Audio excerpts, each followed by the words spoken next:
closer to you. So today, I found myself backtracking a little bit. I'm not gonna lie, I was like, I don't like my hair. I don't feel like I'm pretty right now. And I had to, get over that. I haven't had to do that in a long time. And it made me think about my early self and my natural hair journey and, what the whole process of learning to love myself looked like, and just me being comfortable with being uncomfortable, me having to go out of my way to make myself do things.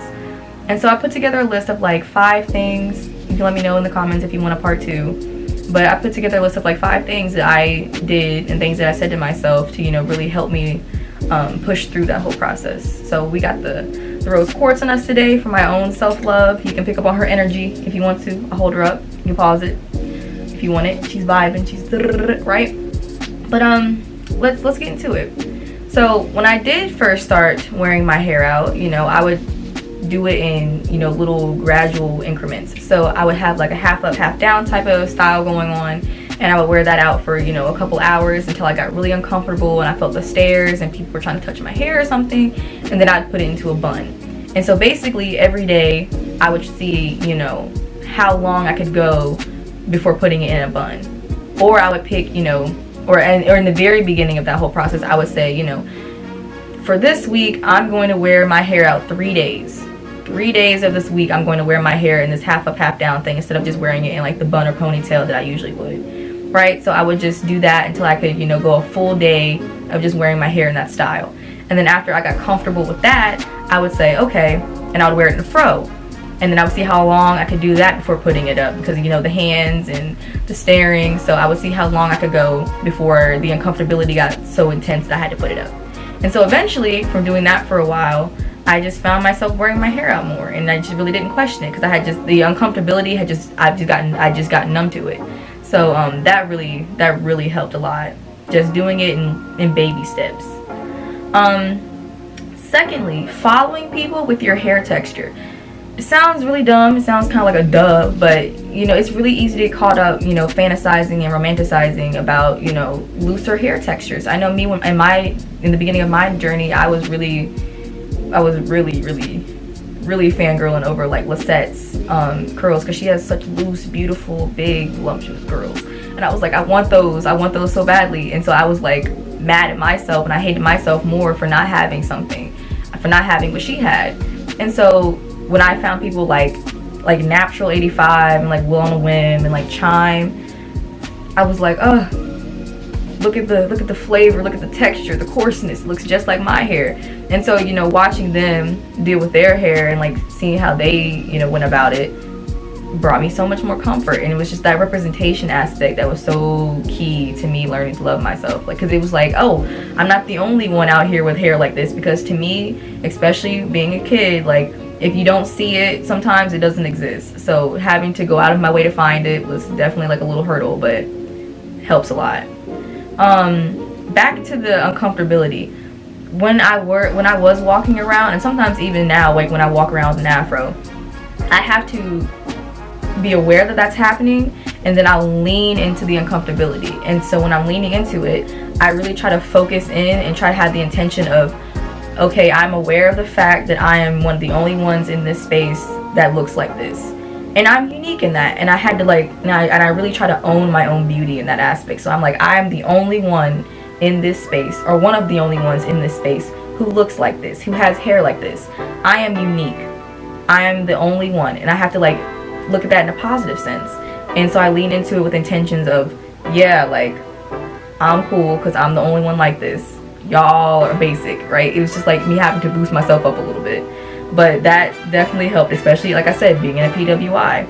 And with that, daily affirmations really pulled me through, like, a lot. Having to tell yourself the stuff that you wish other people would tell you,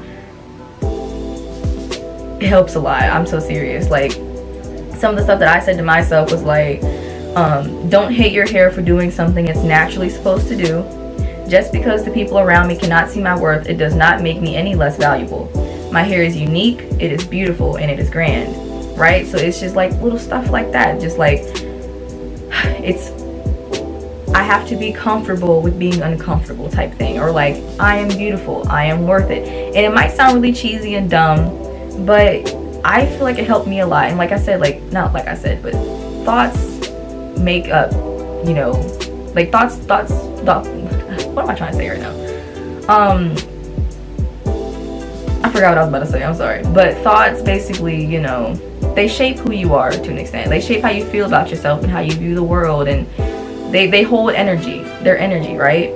So if you keep dogging yourself, all that's just gonna start building up, and it's just gonna have like little stagnant places in your heart, you know. So you really gotta say some kind words to yourself, you know what I'm saying? Talk nice to yourself. Do that. Like I said, tell yourself the stuff that you wish other people would tell you, because people, they're just not reliable sometimes, you know. So really do that. And another thing that I did was, you know, I looked to history for strength and for comfort and for inspiration. Like, I don't know about you guys, but especially like in my junior year when I was learning about American history and stuff, like the 70s. This brother here, myself, all of us were born with our hair like this, and we just wear it like this because it's natural, because the reason for it, you might say, is like a new awareness among black people that their own natural appearance, physical appearance, is beautiful and is pleasing to them.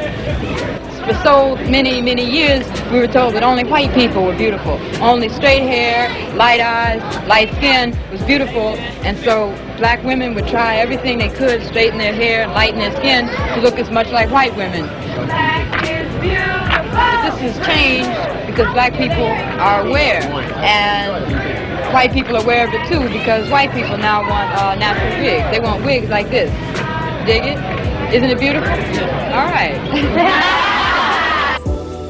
Listening to like Angela Davis and seeing like the Black Panthers and seeing how everyone was just wearing their afros so like unapologetically, it was like, dang, I feel so cool. Like, I feel so special to be a part of like this lineage, especially like, you know, since even like with head wraps, that's convenient, but we couldn't wear our hair out at one point. It was illegal literally to wear our hair out, and so we had to cover it up because it was an unfair advantage and it wasn't beautiful to some people, and we couldn't even do that, and so many people had to fight just so I can wear my hair out. And now that I can wear my hair out with all freeness, not all freeness, but more freeness, you know, I don't do that. It's like a slap in the face to them. So it's like, I look to them and say, hey, like, I know it sounds really cheesy, but like, I feel my ancestors like in my hair, you know what I'm saying? Not in like they're in there, but I feel them. And it's like, I feel like when I wear it out sometimes, it's like them protecting me, because I can feel it around my head. And I feel like, you know, I just kind of take them with me throughout the day. And so it's like, if you can't do it for yourself, you know, do it for them. But yeah, I just wanted it to be kind of like a short little video. Sorry for stuttering around a little bit. This is one of my first videos. I'm getting used to it. But yeah, I really do hope that helps some of you guys, like I said, because I just thought about my younger self, and I hope that it's helping some of the younger people I have that listen to me, and you know. But I just really hope that helped.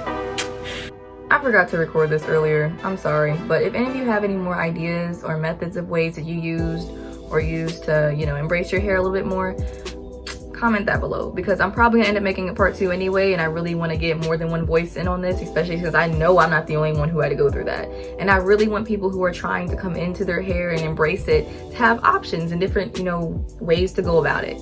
So help us out, and I'm not gonna tell you what to do, but if you want to like and subscribe, go for it. But you guys have a good day.